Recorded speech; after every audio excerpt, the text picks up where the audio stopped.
I'm really angry because I feel like the Ecuadorians had him arrested to cover up the fact that the UN was about to bust them for torturing him. The UN Special Rapporteur for Torture had just said that he was coming to assess the conditions that Julian was being kept under. And then Ecuador could have been in deep shit if it had been exposed to the world that no, he wasn't in the lap of luxury. No, he wasn't a house guest. He was a victim of torture being tortured. And I believe that their expulsion of Julian today was a deliberate cover-up on their part. The other reason I'm so angry, and for me the anger came the second I saw Julian's face. It wasn't even that they were expelling him that made me as angry as the condition that he was in when they expelled him. Because as soon as I saw his face, as soon as I saw his appearance, every single mainstream smear that I'd heard, even from the New Zealand Herald 2 days ago, from every country every major Western country has had smear after smear in the corporate media. And all of those smears were diversionary.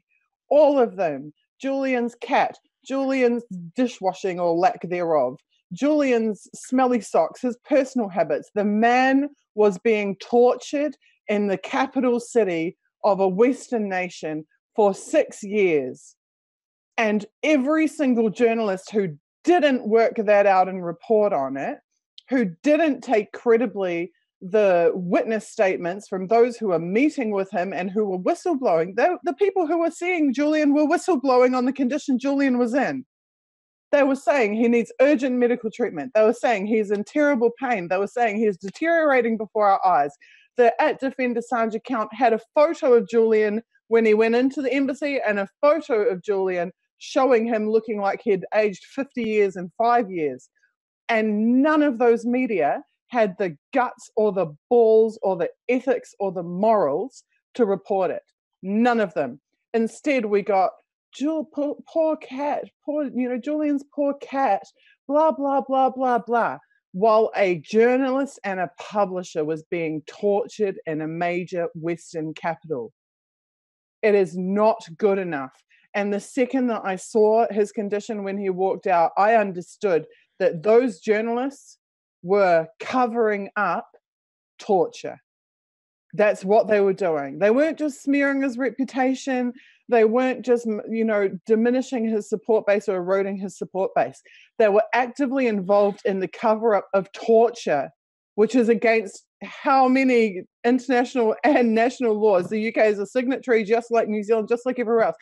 They were actively covering up the torture of a journalist in a major Western city, and there is no excuse for it.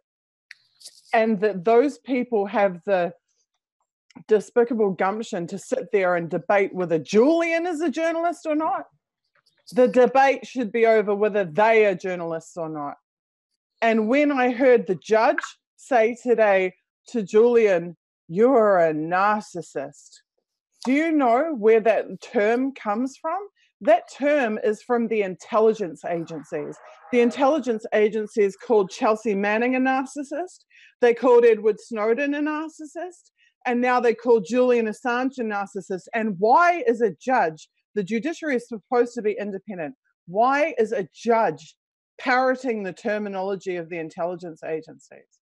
Why is a judge not good Lord, that last judge, Arbuthnot or whatever, when they were trying to actually get the bail violation or the arrest warrant rescinded last year, she actually said to him, "Oh, you can't be cooped up in there. You're sunning yourself on the balcony, aren't you?" Julian had been on the balcony twice in 6 years for a matter of a couple of minutes each time because it was an assassination risk for him to even stand there. And there was a famous photo of him with Jesse Jackson standing next to him, just as Jesse Jackson had stood next to Reverend Martin Luther King when he was assassinated. So this is no joke. Julian was playing with his life to even step on that balcony for even 1 minute. And for the judge to sit there and act like he was on some kind of holiday just shows you how the disparity between the reality and the false reality that these people cling to.